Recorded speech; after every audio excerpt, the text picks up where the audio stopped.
Women's Day. Thank you. Sir sir பாருங்க sir women's day ஆனால் கொண்டாடுறாங்க, மென்ஸ் டே ஆனால் யாருமே கொண்டாட மாட்டேங்கிறாங்க. மென்ஸ் டே தான்டா கொண்டாடுறாங்க.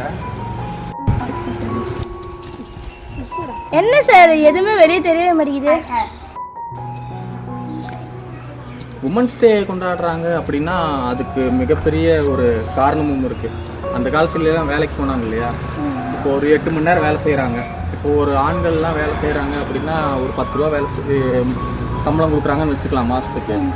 பெண்களும் அதே அளவு வேலை செஞ்சாங்கன்னா 10 ரூபாலாம் கொடுக்க மாட்டாங்க, 5 ரூபா தான் தருவாங்க. என்ன சார் சொல்றீங்க? உண்மையாதான்டா. அது என்ன சார், பொண்ணுங்களுக்கும் பையன்களுக்கும் ஒரே வேலை தானே, அது அவங்களுக்கு 10 ரூபா எங்களுக்கு 5 ரூபாயா சார்? ஆமா சார், அவங்க கேட்கறதுக்கு நியாயம். Good question. உங்களுக்கு கிளாரா ஜெட்கின் பத்தி தெரியுமா? தெரியாதே. அவங்க தான் பெண்களுக்காக முதலா போராடினவங்க. அது வந்து ஒன்ஸ் அப்பான் டைம், அதாவது ஒரு 100 வருஷத்துக்கு முன்னாலன்னு வச்சுக்கோங்க. இப்போ அது வந்து 1908வது வருஷம். இந்த மாதிரி பெண்களுக்கும் சம உரிமை வேணும், நாங்களும் அவங்களும் ஒரே மாதிரி வேலை தானே சார் செய்கிறோம், அப்போ அவங்களுக்கு மட்டும் என்ன 10 ரூபா, எங்களுக்கு மட்டும் என்ன 5 ரூபா, நீ கேட்ட கேள்வி தான். ஸோ எங்களுக்கும் 10 ரூபா வேணும், நாங்களும் அதே வேலை தானே செய்கிறோம், அதே அளவு தானே டைமும் எடுத்துக்கிறோம், அப்போ எங்களுக்கும் அதே சேம் சம்பளம் வேணும் அப்படின்லாம் கேட்டதுக்கு, அது எப்படி பசங்களுக்கும் பொண்ணுங்களுக்கும் ஒரே சம்பளம் கொடுத்துட முடியும், அதெல்லாம் கொடுக்க முடியாது அப்படின்னு சொல்லி உலகத்தில் நிறைய பிரச்சனை இருந்துச்சு. நம்ம வேலை செய்யறதால தான் அவங்களும் வேலை செய்யறாங்க, அப்போ அவங்க நம்மளுக்கு கொடுக்குற அளவே சம்பளம் தானே அவங்களுக்கு கொடுக்கணும். கரெக்டு தான், கொடுக்கணும். நம்ம ஊரில் இருந்தால் கொடுத்துருப்பாங்க. நம்ம ஊரா ஆட போட. இப்போ நம்ம ஊர்லேயும் பார்த்தீங்கன்னா இந்த பெண்கள் பிரச்சனை நிறைய இருந்துச்சு. அதாவது அடுப்பூதும் பெண்களுக்கு படிப்பதற்குன்னு சொன்ன ஊர் தான் நம்ம ஊரும். யார் சொன்னாங்கன்னு தெரியுமா?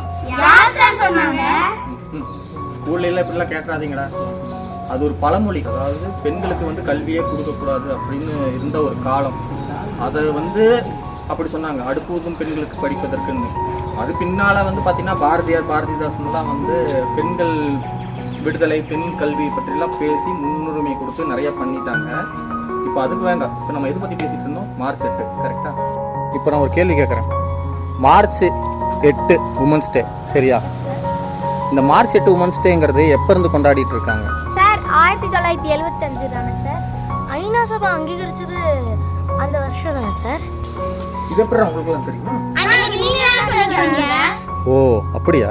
நீ என்ன சொன்ன? அப்பளையே நம்ம ஊரா இருந்தா கொடுத்துருப்பாங்க அப்படின்னு சொன்னீங்க இல்லையா?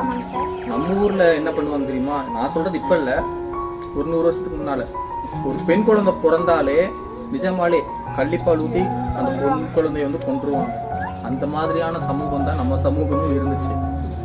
ஆனா அந்த 100 வருஷத்துக்கு முன்னால அவங்கள போராடி வாங்கி கொடுத்த ஒரு விஷயம்தான்.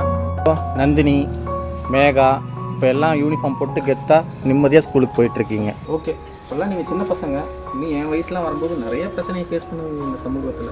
வளர்ந்து வர ஒவ்வொரு இடத்துலையும் பெண்களை அடிச்சுட்டு தான் இருக்காங்க இன்னும். அதெல்லாம் விட்டுறாதீங்க, அதெல்லாம் விட்டு மோதி வெளியே வரணும். Okay okay. Happy women's day. Thank you sir. Happy women's day. Thank you sir. Same to you. Same to you.